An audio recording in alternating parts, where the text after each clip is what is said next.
Si on parle de aar suñu géej bu ñu dellu see un peu pas mal yaa ngi ko xaw a brosse léegi tuuti si on parle un peu de l'immigration clandestine l'immigration irrégulière laay wax parce que dafa naa ne war na mën a bokk ci loo xam ne aar suñu géej loolu ci la bokk waaw. léegi effectivement ñun lu ñu constaté mais ñu ngi wax ak waa OMS ñu ngi wax ak pour ne pas les citer ñu ngi wax ak ay kuréel yu international am nañ ay partenaires France. ñu ngi wax ak ñoom ñu ne leen yéen xam ngeen ñun lan mooy suñu problème instant au-delà même en attendant que suñu gouvernement nan yu bees yi di jël fonction di ba pare di gën a saytu mbir bi. nous leur avons transmis certes des dossiers mais répression ak violation des droits humains mais c'est carrément en déphasage dafa mel ni ay antipodes entre les conventions ce qui est dit ak lu ñuy pratiquer xale yi dañuy ñëw dans des conditions drastiques mais boo leen gisee nu leen di accueillir yow sa yaram dee daw. xam naa ne am na ay images yoo leen gis donc tout ça pour dire que pratique yooyu ak persécution politique boobu il faut ñu supprimer ko ñu xam ne il y a des libertés civiques toute personne doit pouvoir disposer de ses droits ce qui les contraint à fuir ici mën nañ ko wax mais je pense que c'est pas l'objet même du débat ici nous sommes une force de proposition nekkuñu fi pour di remuer man c'est là que ça gën a accentué wu nga gën a accentué wu ci les solutions s'il y a des pistes de solutions yéen qu'est-ce que vous en pensez qu'est-ce qu'on doit faire des solutions y en a exactement parce que yaa nga wax léegi ci li nekk ci biir convention yi ak li nga xam ne moom la ñuy dundaloo xale yi ce n'est pas la même chose donc il y a des conventions qui ont été signées léegi au-delà des conventions une convention c'est pas une Bible c'est pas un Coran on peut la renégocier ku nekk gis ci boppam il faut des politiques migratoires efficaces parce que celles qui étaient là étaient inefficaces il faut oser le dire donc en mettant des politiques migratoires efficaces rigides entre guillemets mooy lii bu ñu xasee ba ndëkk ko personne ne doit déroger à la règle aucune nation restrictions yi ñu leeral ko xale ñu ne leen léegi comme dañ leen restreindre lii may solution bi mooy dal mooy ñun bind nañ tey ay livrables ci suñu think tank partagé na ko ak ñun ko war a partagé mooy lan muy ñu ne leen naam yéen seen ay attributs leen seen ay fonctions ngeen vous avez des mérites fonctionnels pour loolu mais teewul gëstu leen lu ñu wax. mais pensez que lu ngay wax ni yëpp amul. am na loo xam ne ça a été réalisé mais le monde est en perpétuellement mutation. On ne doit pas s'arrêter la réflexion ne doit pas être ternie par am na amul ñun lu ñu war mooy nan béy suñu waar mooy nous adosser aux politiques qu'on nous a présentées à la démarche qu'on nous a proposée jusqu'à ce que le peuple y adhère afin de pouvoir aujourd'hui leur proposer une piste de solution sur ce mariage entre autres mooy lan mooy lu tax xale yi di rang ambassade yi mais nen ne les périodes estivales chaque fois dañ koy wax mais nan toog ñu signé ko ñu ne voilà le quota par région boo xam ne tant de xale dinañ dem dëkk sangam pour des cultures agricoles ou bien des activités saisonnières voici ces corps de métier qui peuvent aller en Asie voici ces corps de métier qui peuvent aller en Australie voici ces jeunes cette catégorie de jeunes qui peuvent aller en Europe mais loolu bu ñu ko defee ça résorbe le gap et ça organise le système de migration. mais est-ce que seen liggéey parce que bon yaa ngi koy wax bon man je suis sceptique ci affaire immigration clandestine franchement parce que pour man état comment dire soit état jëlul au sérieux le problème wala amul les moyens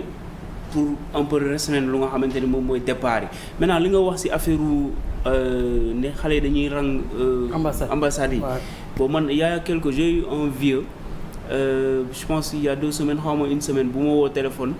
mu ne dafa am ay doomam dañoo bëggoon a tukki bon muy ut visa ci benn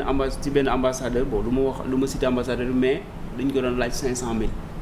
pour ut rendez-vous tout simplement est-ce que yéen seen liggéey bokk na ci par exemple transversal na de telle sorte que ba nga xamante ne da ngeen dem collaborer ak les ambassades nga xamante ne aussi tamit du ñu laaj nit ñi lu ñu amul parce que aussi tamit pour am benn rendez-vous rek ñu lay laaj 500 000 moom loolu moom pour man c'est trop et puis rendez-vous bi sax mën nga ko rendez-vous bi ça veut pas dire que da ngay am visa xam nga est-ce que yéen seen liggéey bokk na ci parce que yaa ngi wax ni migration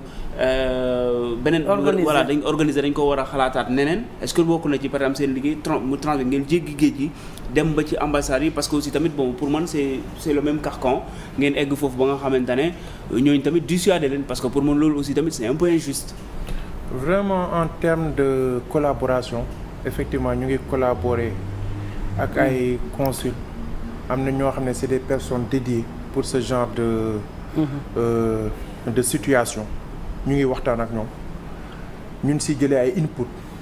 nga xam ne ëllëg ak si biir dañuy alerter pas dans le sens de ñu ko ñenn ñi comprendre parce que perception dafa grave bu ñu nee lanceur d'alerte ça veut pas dire jógal boole. mooy le président doon wax yoole. yoole mooy entendement la man ni ma ko comprendre mooy quand on te dit lanceur d'alerte ça veut pas dire lii am na rek boole déedéet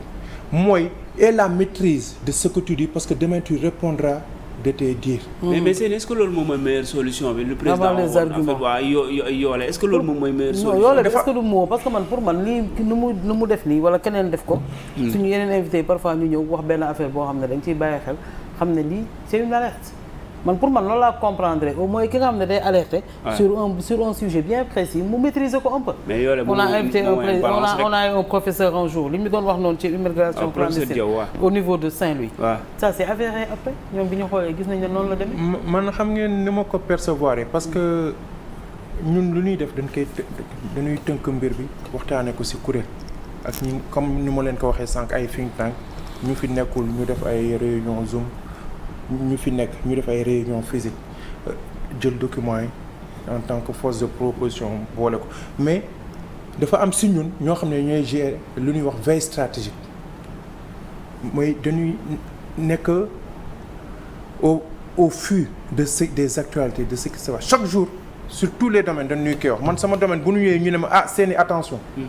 à Mbour gis nañ ne y a 80 morts aujourd'hui va t'enquérir de la situation. Ça veut pas dire naa ñëw boole ne 80 xale yi jël nañ ñu ngi jël gaal gi ñu ngi la c'est pas ça le but mooy nga ñëw nga apprécier nga xam qui sont les acteurs nga xam mbir bi fu mu laloo. parce que tey nga ne benn xale ok alerter te tu lui as pas expliqué les principes de l'alerte. mu dégg ko télé mu ne nee nañ naa alerter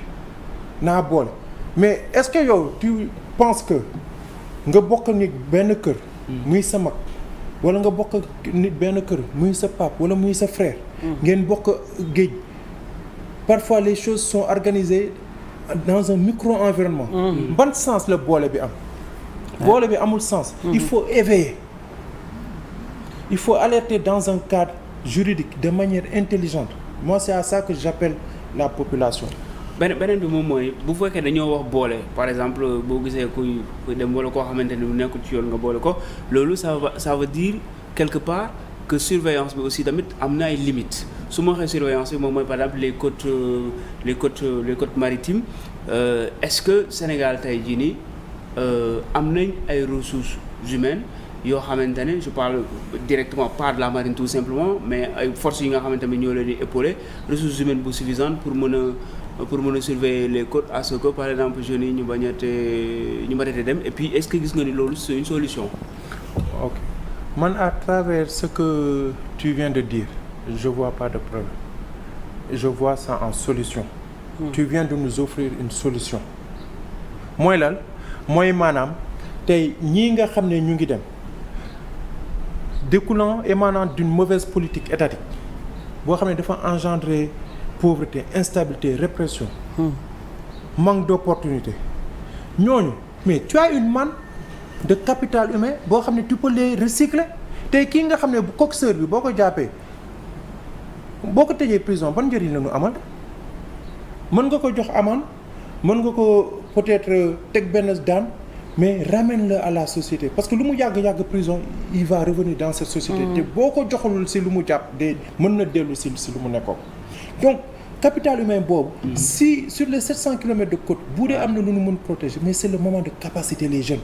c'est le moment aujourd'hui pour notre autorité qui est dans cette dynamique de pouvoir dire voici en termes de visibilité